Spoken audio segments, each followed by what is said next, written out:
Hello guys! Today, ituturo ko sa iyo how to start in Golden Expedition. So dito sa Google, type lang natin goldenexpeditions.io.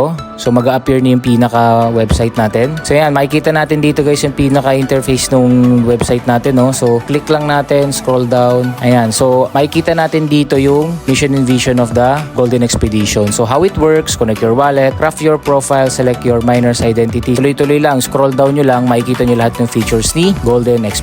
So guys, dito tayo, scroll down lang, click natin yung maps. So guys, for this platform, napakarami nating maps na pwedeng gamitin. So nandyan na yung Nuggetville, Gold Rush, Prospect Peak, Flamesville, Dusty Canyon, Magma Forge, and etc. So para makita natin sila, move lang natin yung right button of the screen. So yan, so napakadaming map dito sa game na to guys. Next, dito naman tayo sa tools guys. So yan, for every tool, may mga value din of course. So nandyan na yung trowel, pickaxe, bucket wheel, energy drink, pick matok, bulldozers, and etc. So mamaya guys, explain natin paano sila gamitin. So for example, dito guys, yung number of days, total mining income, mining power per hour.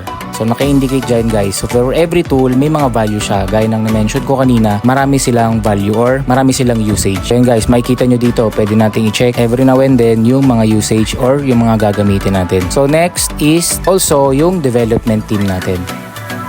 Naka-indicate na rin siya dito. So yun lang guys. Thank you. See you on our next video.